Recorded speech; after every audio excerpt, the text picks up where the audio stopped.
এটিকে হলিউড কিংবা বলিউডের সিনেমার কোনো দৃশ্য বললেও ভুল হবে।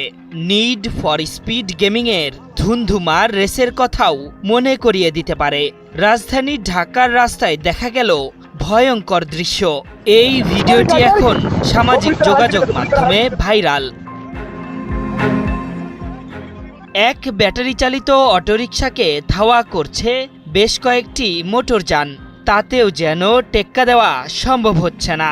ভয়াবহ সব স্টান্টে মোটর বাইক কারকে টেক্কা দিচ্ছে অটোরিকশা চালক। অবস্থায় এমনই দাঁড়িয়েছিল সেই চালকের কৌশলে ছিটকে পড়ে মোটর বাইক, নিয়ন্ত্রণ হারিয়ে ফেলে গাড়ির ড্রাইভার। পুলিশও যোগ দেয় সেই অটোকে ধরার অভিযানে, কিন্তু কোনো হুমকিকে পাত্তা না দিয়ে দিব্যি টেসলার গতিতে চালিয়ে যেতে থাকে অটোরিকশা। জানা গেছে রাজধানীর ৩০০ ফিটের রাস্তায় সিনেমাটিক কায়দায় ছিনতাই হওয়া অটোরিকশাকে ধাওয়া করে পুলিশ সহ সাধারণ মানুষ। তবে এতটাই ভয়ানক কায়দায় অটো নিয়ে ছুটছিল চালক, তাতে কয়েকজন গুরুতর আহত হন।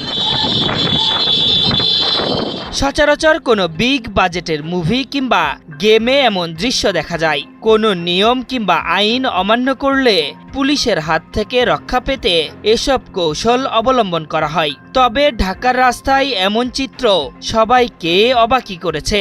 শেষ পর্যন্ত ৩০০ ফিটের রাস্তায় একটি টানেলের নিচে অটোসহ চালককে আটক করে পুলিশ। আশরাফুল ইসলাম, ৭১।